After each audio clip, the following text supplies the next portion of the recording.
Et coucou, j'espère que vous allez tous très bien. On se retrouve pour une nouvelle vidéo, mais recettes capillaires. Je vous ai déjà fait il n'y a pas si longtemps que ça, vers mi-août, quelque chose comme ça, une recette capillaire, mais c'était des gels en spray coiffant. Donc je vais vous le mettre par ici pour si vous ne l'avez pas vu. Enfin, je vais vous la mettre.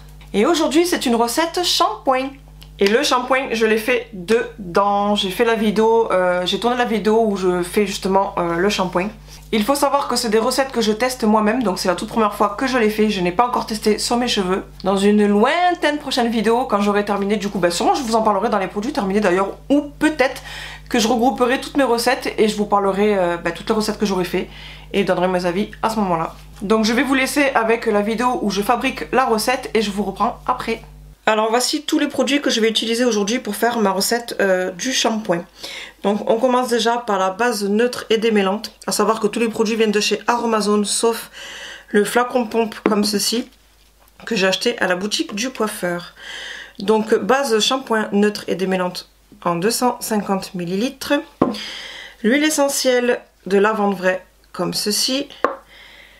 Après de l'acide salicylique, je préfère lire parce que j'ai un peu du mal avec celui-là. Acide salicylique végétal, qui est un actif. Toujours en actif, vous avez la provitamine B5 ici et la protéine de riz ici. À savoir que vous pouvez mettre 1 à 3 huiles essentielles et 1 à 3 actifs pour votre recette. Sinon, vous pouvez aussi mettre une fragrance, tout juste. Gardez cette base neutre ici avec une fragrance et ou un colorant si vous voulez colorer le shampoing. Bon, ça franchement, on s'en fout. Donc moi je vais me concentrer sur juste une huile essentielle et 3 actifs. Et forcément la base. Donc je vais commencer par déjà transvaser le liquide dans le flacon pompe. Comme ça je pourrai venir y ajouter tout le reste. Parce qu'il n'y a pas beaucoup de marge pour ajouter. Donc de toute façon quoi qu'il arrive je préfère le format pompe.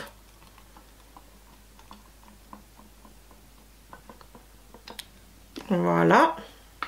Ça, je vais le garder du coup au cas où si j'ai besoin pour une autre recette ou quoi. Donc j'ai récupéré mon ciseau parce que des fois on a besoin de couper le petit bidule à l'intérieur pour que quand vous retournez les gouttes coulent mieux. Et comme je sais plus, je sais qu'il y en a que j'ai utilisé mais je sais plus si j'ai coupé ou pas, je le prends au cas où, voilà. Donc je vais commencer par l'acide salicylique et je vais mettre tout le flacon. Il faut 10 ml et le flacon fait 10 ml. Vous voyez ce que je vous disais tout à l'heure. Parfois il faut couper ici pour que ça coule mieux. Donc on va tout verser.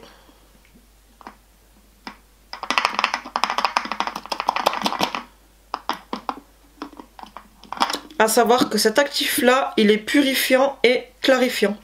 Et donc anti-pelliculaire. Maintenant on va passer à la provitamine B5.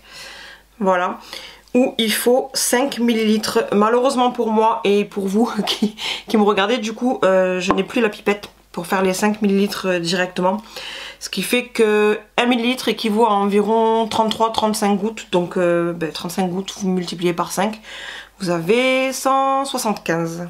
Donc ce petit transfert là, ce gros transfert du moins, va durer un petit moment. Donc je vais le faire en accéléré pour vous.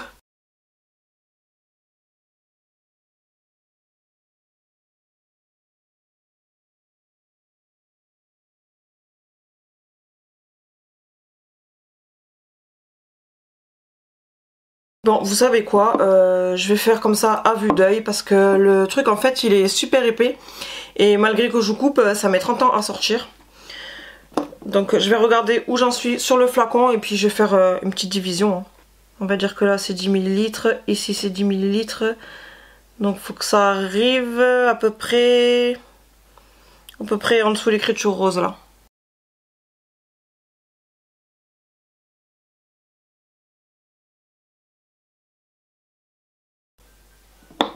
Le truc il est assez collant, épais, c'est pas agréable.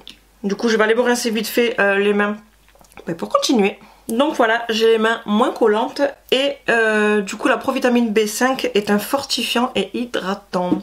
Maintenant on va passer à la protéine de riz. Comme ceci. Et celui-ci est aussi un fortifiant et hydratant et il me faut 10 ml. Donc je vais faire à vue d'œil pareil parce que sinon ça va mettre 30 ans. Déjà que 5 ml ça aurait fait 175 gouttes, alors imaginez 10 ml. Le double encore plus quoi. Donc pareil, je vais regarder où j'en suis. Donc ça fait à peu près là, ici. Ben, un petit peu plus en dessous du coup que l'écriture rose.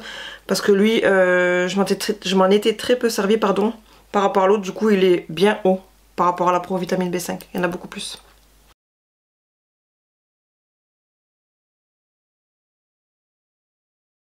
Voilà. C'est parfait. Hop. Et du coup il nous reste plus que l'huile essentielle. Donc ça je vais y aller mollo parce que si vous avez ma vidéo recette gel coiffant avec l'huile essentielle de Tea Tree, je sais pas comment on dit toujours, une horreur, l'odeur a été une horreur. Bon ça sent bon mais avec modération. Cette huile essentielle est calmante et réparatrice, donc c'est aussi pour ça que je l'ai pris. Et j'aime bien la lavande, mais bon, comme je vous ai dit, je vais y aller doucement. J'entends par doucement que je vais commencer quelques gouttes et je vais remuer, sentir. Faut pas que ça sente trop fort en fait, je veux pas que ça m'écœure quand je fais mon shampoing.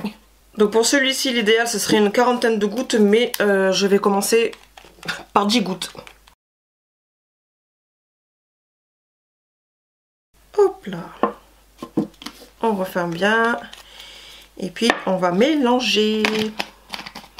Et si ça va, ben, je rajouterai 5 ou 10 de plus.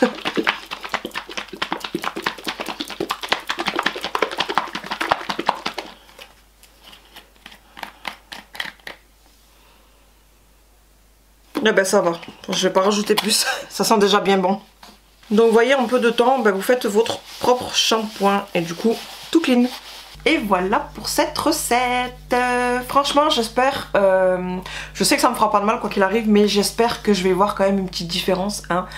Ce serait dommage de faire des soins maison pour que ça change pas comparé aux produits entre guillemets de chez les commerçants Intermarché, Carrefour, etc. etc. Donc j'espère vraiment que je vais quand même voir quelque chose.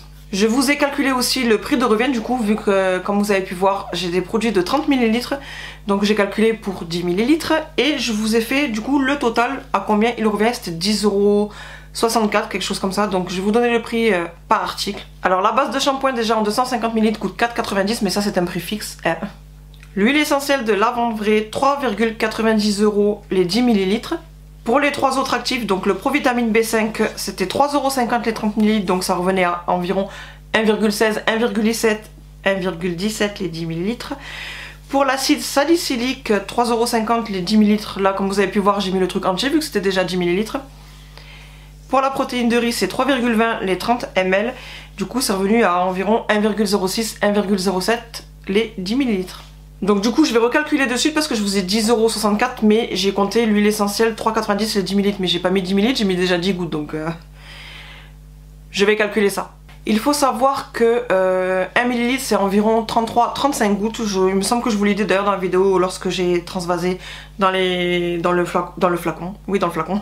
Du coup vu qu'on a 10 ml, je vais faire 35 fois 10, ça fait 350, donc 350 gouttes. Maintenant 3,90 divisé par 350, ça fait 0,01 nanana, que je vais multiplier par 10 parce que j'ai mis juste 10 gouttes. Et ça fait en moyenne 0,11 centimes. Ce que j'ai utilisé du coup moi. Du coup je vous recalcule ça et il y aura le prix réel, le vrai prix réel du coup du shampoing. Donc j'avais calculé 10,64 en comptant le produit entier. Donc 10,64 moins les 3,90 que j'ai pas besoin de compter. Plus, au final, ce qui m'est revenu, c'est 0,11. Donc le shampoing revient à 6,85. Donc franchement, comparé au commerce, si vous voulez, un très très bon shampoing, les moyennes dans les commerces, c'est 3, 4 €, 5 €. Peut-être les Schwarzkopf et compagnie, c'est peut-être 5, 6 €, 7 €. J'ai même vu des trucs à 9, 10 €. Là, du coup, ça revient entre 6 et 7 €. Donc franchement, ça va. Puis c'est maison, donc ce sont que des bons produits. Maintenant du coup j'ai hâte de tester pour vraiment avoir mon avis si ça me fait quelque chose de bien ou pas. Et comme je vous ai dit déjà dans ma recette du spray coiffant que j'ai fait celui-là au mon oeil, le seul que j'ai gardé d'ailleurs sur les deux, même encore aujourd'hui comme je vous ai dit tout à l'heure, il est juste génial, j'ai les cheveux plus doux et j'adore. À savoir que la provitamine et la protéine, je pense que je le réutiliserai dans une recette de shampoing. Ça me convient. Je vais aussi faire une recette de gel lavant-main. Et toujours encore les savons. Malheureusement encore aujourd'hui je ne l'ai pas fait. J'avais dit que je le ferais pour la fin des vacances avec les petits, mais j'ai pas eu le temps. Donc vous pouvez vous en servir si vous voulez aussi dans ces recettes là. Donc vous achetez le flacon comme ceci, mais vous pouvez le voir, ça dure quand même un petit moment. Donc vous investissez dès le départ. Ça a toujours un coût dès le départ, mais ça dure sur plusieurs recettes. Tout comme l'huile essentielle de lavande, hein, regardez, on peut faire jusqu'à 3 en moyenne, hein, parce que c'est pas précis, c'est pas exact. On peut faire environ 350 gouttes, il me semble que j'ai dit tout à l'heure, et j'en ai utilisé que 10. Donc c'est quelque chose que vous pouvez utiliser pendant très longtemps. Cette vidéo est maintenant terminée, j'espère qu'elle vous aura plu. Et comme toujours, n'hésitez pas à mettre un petit like, à vous abonner si ce n'est pas encore fait, et à activer la petite cloche pour suivre la notification de mes nouvelles vidéos. En attendant la prochaine vidéo, je fais plein de bisous et je vous dis à bientôt, bye!